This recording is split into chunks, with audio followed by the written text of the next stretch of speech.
It's gonna be a long night. Hello, folks. Welcome back to our show reviews. Today I'm going to be reviewing a classic from OG62, number 27, entitled A Night in Terror Tower. A Night in Terror Tower, indeed. But before I move on to the story itself, I would like to say a few things about the front cover, as I usually do.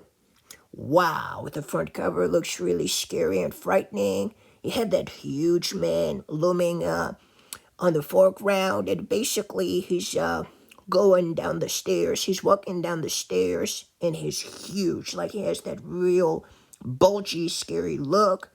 And he's dressed all in green, but he's also wearing some real dark clothes as well. For example, his gloves are dark, his boots are dark, and he's wearing a dark mask too.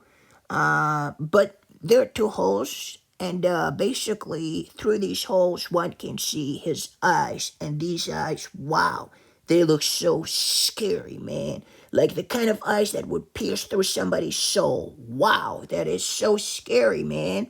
And he's carrying that axe in his hands, and the blade seems to be gleaming for some reason, and that gives it a very nasty, scary look.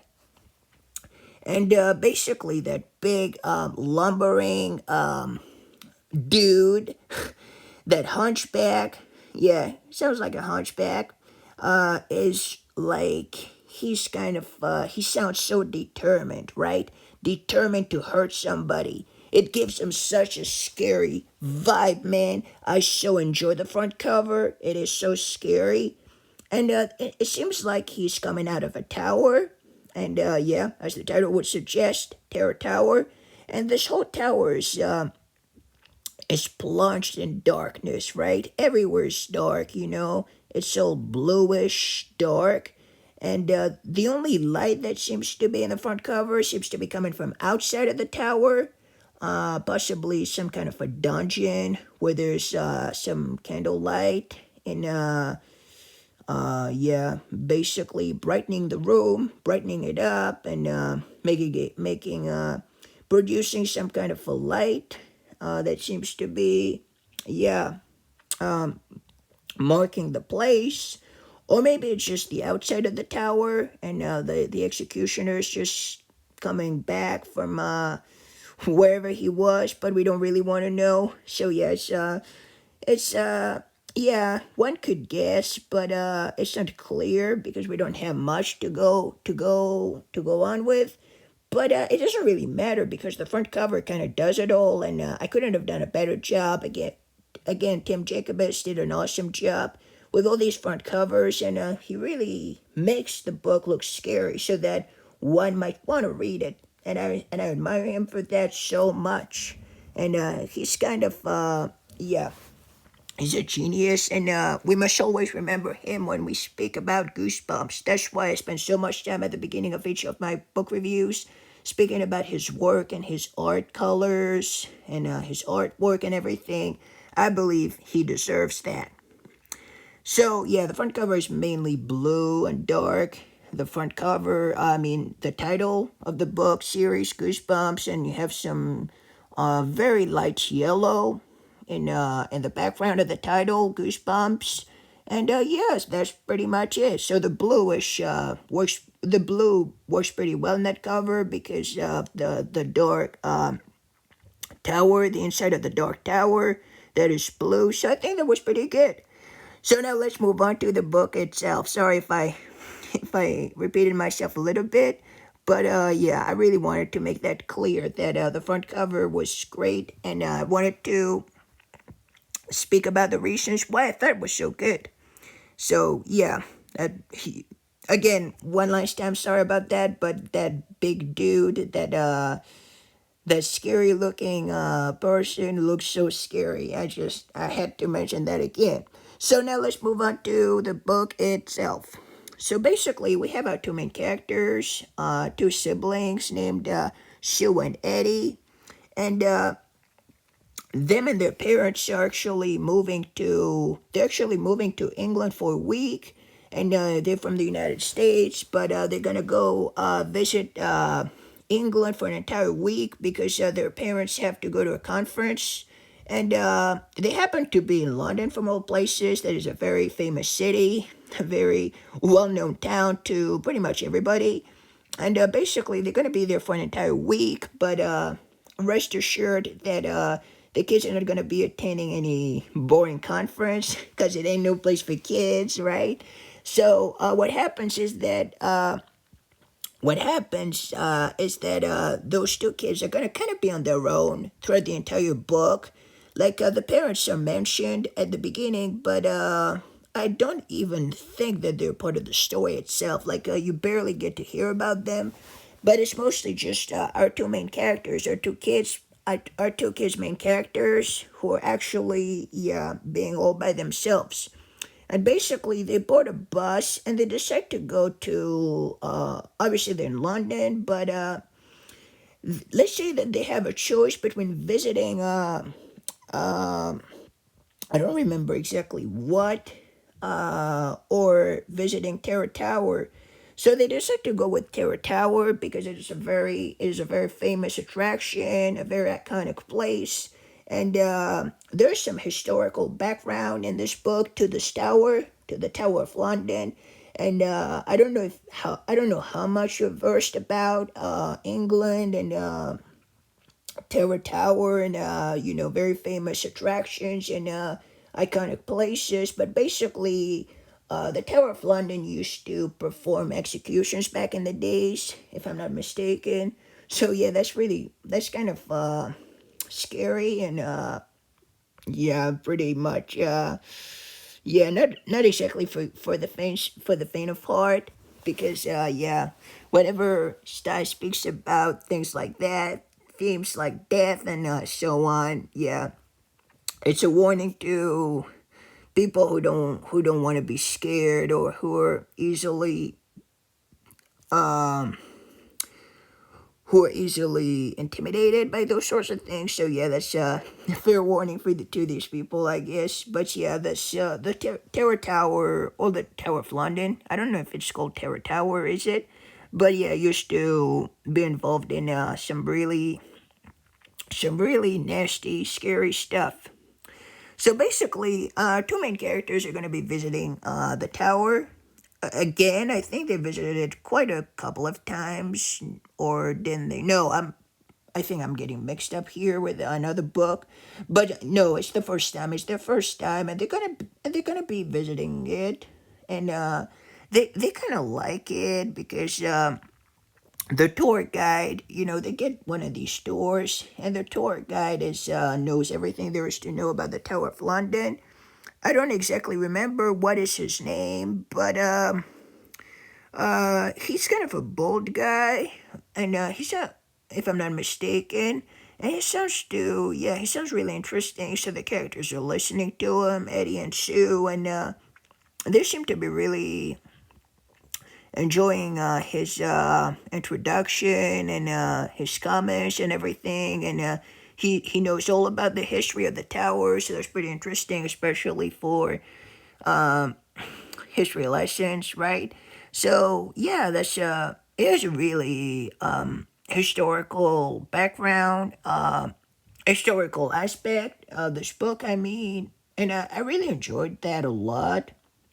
I think it's one of the things about this book that might interest many people who would like to have this kind of fun, to gain some kind of knowledge about the place without, going too much into history itself, without going too much into detail or anything like that. I think that book does a pretty good job at summarizing up what there is to know about the place.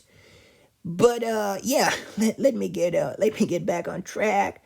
Basically, Andy and Sue are following they're following the tour, and what happens is that there's a place which is they go into a room that is, if I'm not mistaken, the place where the executions used to take place, and they notice it, and they speak a little bit. The tour guide is gonna mention a few things about it, and then they go back into visiting other places within the tower. And I think the tour guide tells them a scary story at some point about two a young prince and a young princess. And basically, they were very young, and at some point they kind of disappeared.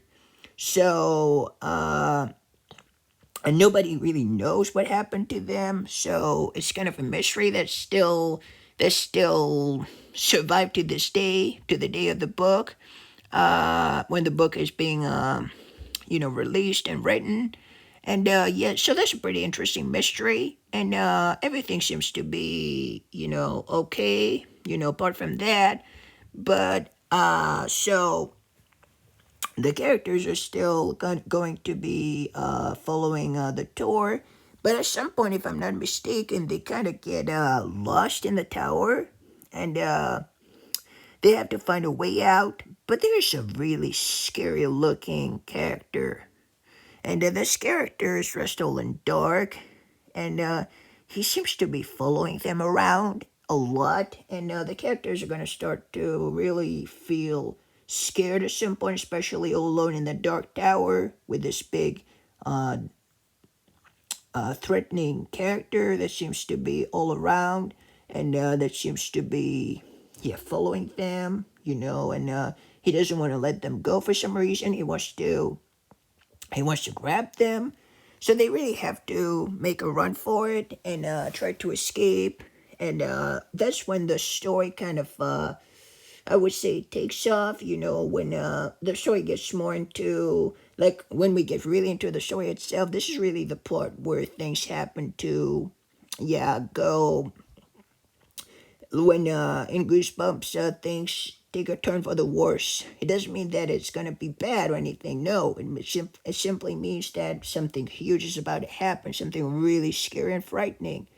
So they decide that it's time to lose him, so they're gonna try to escape, to run away. But what happens is that the character seems to be, prowling around, and he doesn't want to just go. He's still chasing them, and he chases them all around until something really big happens. I don't want to tell you what, because I don't want to spoil the book in any shape or form.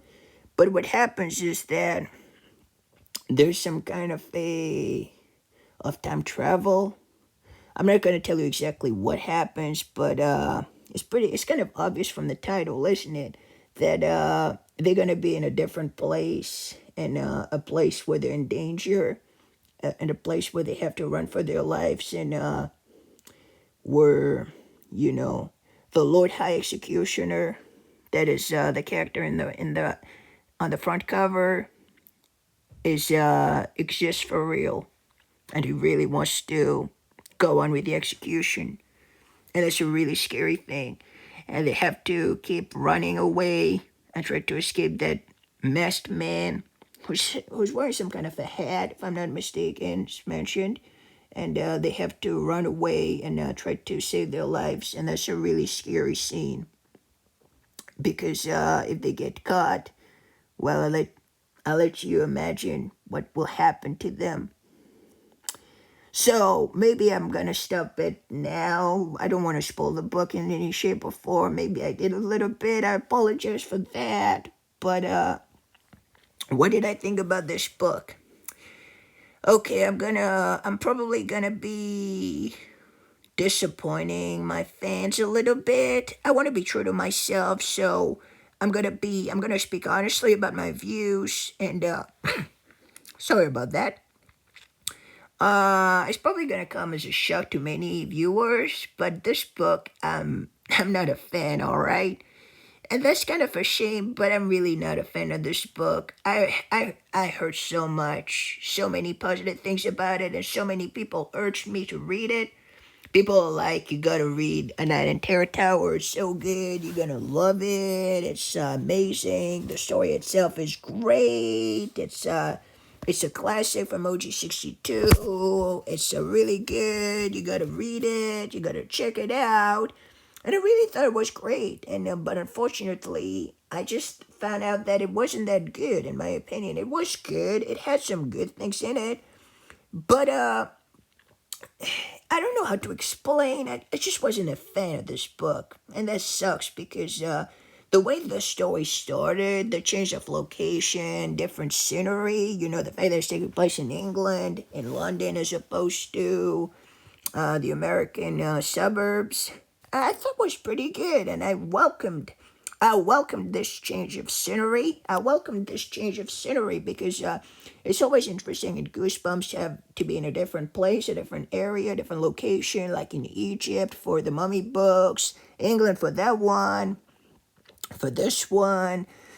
I thought that was pretty good, and I thought, wow, if it takes place in England, very famous place, and place where scary movies are pretty good, English scary movies. I thought that this book was gonna be very, very solid, very great, possibly one of the best Goosebumps books in all time. But sadly, it wasn't quite the case for me. I just didn't love it that much. I'm gonna get into the reasons why I didn't love that book so much.